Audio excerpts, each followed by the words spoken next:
Hello students, कैसे हैं आप सब। Welcome back again to my YouTube channel Shashi Sharma PhD.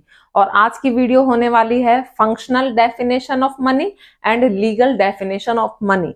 Hindi में बोले तो मनी की, मुद्रा की वैधानिक परिभाषा क्या होगी और मुद्रा की कार्यात्मक परिभाषा क्या होगी। ये समझते हैं मनी की फंक्शनल डेफिनेशन यानी कि मुद्रा की कार्यात्मक परिभाषा क्या होगी। मैंने इससे जो पहले वाली वीडियो डाली थी वो थी मीनिंग ऑफ मनी के ऊपर। अगर आपने वो वीडियो देखी है तो आपको आसानी से ये डेफिनेशन समझ में आएगी। अगर नहीं देखी है तो प्लेलिस्ट में आपको वो मिल जाएगी, चेक कीजिए, उसको समझिए और तब ये टॉपिक आपको इजीली समझ में आएगा। क्योंकि जो मनी की मैंने डेफिनेशन या मीनिंग आपको समझाया था वो डिट्टो मैंने इसमें उतारा है। फंक्शनल डेफिनेशन डिट्टो आपकी मीनिंग ऑफ मनी से ही आएगी। क्लियर हो गई बात? तो चलिए समझते हैं क्या होती है मीनिंग ऑफ मनी में। मैंने आपको समझाया था कोई भी ऐसी चीज, इवन ये पेन, वो ये वाला एग्जांपल है ना, ये पेन भी आपका मनी कहलाएगा अगर ये इन कामों को करेगा, है ना, यही समझाया था मैंने। तो सेम टू सेम डेफिनेशन किसमें है? फंक्शनल डेफिनेशन ऑफ मनी में है। कोई भी ऐसी चीज, एनीथिंग, जो इन चार कामों को करेगी, 1 2 3 4, इन 4 सर्विसेज को प्रोवाइड कराएगी या इन 4 कामों को करेगी, वो क्या कहलाएगी? आपकी मनी या मुद्रा वो कहलाएगी। वो 4 काम क्या है मैं यहाँ पे शॉर्ट में लूंगी क्योंकि मैंने प्रीवियस वीडियो में मीनिंग ऑफ मनी में आपको अच्छे से ये सब क्लियर कर दिया था। ठीक है, लिंक डिस्क्रिप्शन बॉक्स में डाल दूंगी, वहां से आप चेक कर सकते हो। तो फर्स्ट वर्क क्या होगा? कोई भी ऐसी चीज, एनीथिंग कैन कॉल्ड मनी, कोई भी ऐसी चीज मुद्रा कहलाएगी जो क्या काम करेगी? सर्व्स या act as a medium of exchange, जो विनिमय के माध्यम का काम करेगी। विनिमय के माध्यम का मतलब कि सेलिंग परचेजिंग के मीडियम का काम करेगी। सेकंड है serves as a store of value, कोई भी ऐसी चीज जिसे आप लॉन्ग टर्म के लिए स्टोर कर सकते हैं, जिसकी वैल्यू में ज्यादा डिफरेंस नहीं आता है और लोग उसको आसानी से एक्सेप्ट कर लेते हैं। वो एक अलग चीज है, डिमोनेटाइजेशन हो जाए, ठीक है, लेकिन अब वो 1000 रुपए का जो नोट है वो लोग आसानी से उसको क्या करेंगे? एक्सेप्ट करेंगे। अगर डिमोनेटाइजेशन नहीं होता है उसमें तो सरकार आपको चेंज करके देती है, वो एक अलग टॉपिक है। ठीक है, तो कोई भी ऐसी चीज जो मूल्य का संचय करती है, जिसको आप स्टोर करके आसानी से रख सकते हो, सेव कर सकते हो और उसके बाद भी लोग उसको आसानी से एक्सेप्ट करेंगे मीडियम ऑफ एक्सचेंज के रूप में। अगला है serves as a measure of value, यानी कि जो मूल्य के मापदंड का काम करती है। 1 किलो चीनी इतने रुपए की, है ना, 1 किलो जो आपके चावल है इतने रुपए के। हर चीज किसमें मेजर हो रही है? रुपए में हो रही है। तो रुपए हमारे लिए क्या है? वो मनी है ना, मनी है। जो अमेरिकी लोग हैं उनके लिए मुद्रा क्या होगी? उनके लिए वो डॉलर होगी, है ना। तो कोई भी ऐसी चीज जो क्या है? मेजर ऑफ वैल्यू का काम करती है, यानी कि मूल्य के मापदंड का काम करती है। आप हर चीज को इसमें मेजर कर सकते हो।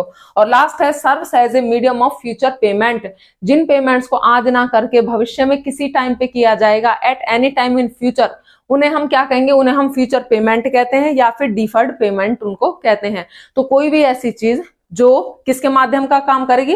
फ्यूचर पेमेंट के माध्यम का काम करेगी, डिफर्ड पेमेंट के माध्यम का काम करेगी। हिंदी में बोले स्थगित भुगतान, स्थगित मतलब आज ना होकर के फ्यूचर में कभी होंगे, उसके लिए जो माध्यम का काम करेगी वो क्या कहलाएगी? आपकी मनी कहलाएगी। ओके, अब इंडिया की बात करते हैं। इंडिया में मनी क्या है? मनी क्या होगी भारत में? कौन सी चीज है जो लेन देन के लिए भी यूज हो रही है, जिसको आप सेव भी करते हो, आगे जाके उसको लोग आसानी से एक्सेप्ट भी कर लेते हैं, ठीक है, और जो मेजर ऑफ वैल्यू का काम करती है, यानी हर चीज को आप उसमें मेजर कर लेते हो, और जो फ्यूचर पेमेंट के मीडियम के रूप में यूज होती है। क्या है ऐसी चीज? एक तो आपके पेपर नोट्स हैं और दूसरा क्या है? आपके कॉइन्स हैं, है ना। यही 2 चीजें चलती हैं भारत में। इसके अलावा भी एक चीज होती है जो आपके पेपर नोट्स हैं, इस चीज को आप ध्यान रखिएगा। पेपर नोट्स और कॉइन्स, इनको तो एक शब्द में मैं बोलूं तो इनको मैं बोलूंगी करेंसी। क्या बोलूंगी? करेंसी। आगे अगर हम कभी करेंसी वर्ड का यूज करेंगे तो उसका मीनिंग क्या होगा? आपके पेपर नोट्स 1000, 2000 का, 500 का, 200 रुपए का, 100 रुपए का जो नोट चल रहे हैं, वो साथ में जो कॉइन है 1 रुपए का, 10 रुपए का, 5 रुपए का, ये दोनों मिलकर के क्या कहलाते हैं? आपके करेंसी कहलाते हैं। तो मनी में हम क्या क्या चीज को शामिल करते हैं? फंक्शनल डेफिनेशन की बात करें सिर्फ, ठीक है, किसकी बात करें? सिर्फ फंक्शनल डेफिनेशन की। इस डेफिनेशन के हिसाब से जो ये सब हमने पढ़ा है, इसके हिसाब से अकॉर्डिंग टू दिस डेफिनेशन, इस डेफिनेशन के हिसाब से मनी इंक्लूड्स, मनी में क्या क्या शामिल होगा? क्या शामिल होगा? नोट्स, है ना, पेपर नोट, कॉइन्स, जो आपके सिक्के होते हैं। एंड डीडी, डीडी क्या होता है? डिमांड डिपॉजिट को हम डीडी कहते हैं। डिमांड डिपॉजिट मांग जमाएं, ऐसी जमाएं होती बैंक के अंदर, आप भी पैसे जमा करते हो, उन्हें हम क्या कहते हैं? डीडी कहते हैं, डिमांड डिपॉजिट कहते हैं। यानी कि चेक के जरिए या शॉर्ट नोटिस के जरिए हम उनको क्या कर लेते हैं? आसानी से निकाल लेते हैं। चेक दे दिया और हमने पैसे निकाल लिए, उन्हें हम क्या कहेंगे? डिमांड डिपॉजिट कह लीजिए, या उनको चेकेबल डिपॉजिट आप कह लीजिए। यानी चेक से, चेक साइन करके उनको हम आसानी से क्या कर लेते हैं? विदड्रॉ कर लेते हैं, निकाल लेते हैं। तो इनको हम क्या कहेंगे? इनको हम क्या कहेंगे? मनी कहेंगे। किस डेफिनेशन में? फंक्शनल डेफिनेशन में। अगर आपसे कार्यात्मक परिभाषा पूछ ले तो ये 4 पॉइंट आपने वही लिखने हैं जो मीनिंग ऑफ मनी के हैं। एट द एंड में आपने क्या लिखना है? इस डेफिनेशन के हिसाब से मनी में क्या क्या शामिल होगा? पेपर नोट्स, हाँ जी, और कॉइन्स एंड डीडी। डीडी मतलब हाँ वो डीडी नहीं, मिस्टर डीडी नहीं, है ना, डिमांड करो वाला डीडी नहीं है। ये कौन सा है? ये है आपका डिमांड डिपॉजिट, मांग जमाएं, जो आप बैंक में पैसे जमा करते हो और टाइम आने पर उनको आसानी से आप निकाल लेते हो। ओके, ये फंक्शनल डेफिनेशन है। अब चलते हैं लीगल डेफिनेशन पर। ओके, नेक्स्ट है लीगल डेफिनेशन ऑफ मनी, वैधानिक परिभाषा मुद्रा की। वैधानिक का मतलब समझते हो आप लोग? कानून, है ना, लॉ। लॉ के द्वारा किसी भी चीज को अगर ये ऑर्डर कर दिया जाए कि ये मनी है, तो वो हमें क्या एक्सेप्ट करना पड़ेगा? मनी के रूप में उसको हमें एक्सेप्ट करना पड़ेगा। तो कोई भी ऐसी चीज जिसको हमारे कानून ने ये बोल दिया है या उसको उसने घोषित कर दिया है, प्रोक्लेम्ड कर दिया है कि ये मनी के रूप में यूज होगी, तो उसे हम क्या मान लेंगे? मनी मान लेंगे। और कोई भी इंसान या कोई भी व्यक्ति उसको मनी मानने से इनकार नहीं कर सकता, यानी कि उसको उस चीज को मनी के रूप में एक्सेप्ट करना पड़ेगा। क्यों? क्योंकि कानून ने, उस देश की सेंट्रल अथॉरिटी ने ये घोषित कर दिया है, ये बोल दिया है कि ये क्या है हमारे लिए? ये क्या है? मनी है। आगे बात समझ में? तो देखो, मनी इज एनीथिंग, कोई भी चीज मनी होगी, प्रोक्लेम्ड बाय लॉ, जिसको लॉ के द्वारा, कानून के द्वारा घोषित कर दिया गया है as a medium of exchange, विनिमय के माध्यम के रूप में। यानी कि जिस भी चीज को गवर्नमेंट ने या लॉ ने ये घोषित कर दिया, प्रोक्लेम्ड माने घोषित कर दिया है, किसके रूप में? कि ये चीज लेन देन के रूप में यूज होगी। यानी कि इसी चीज को आप लोग एक्सेप्ट करोगे जब किसी चीज को बेचोगे और जब किसी चीज को खरीदोगे, तो वो चीज क्या कहलाएगी? मनी कहलाएगी। जो हमारे देश में क्या है? हाँ, क्या है बताओ? पेपर नोट्स, है ना, रुपए जो हम यूज करते हैं वो। ठीक है, इट इंक्लूड्स, इसमें दोनों चीजें शामिल होगी।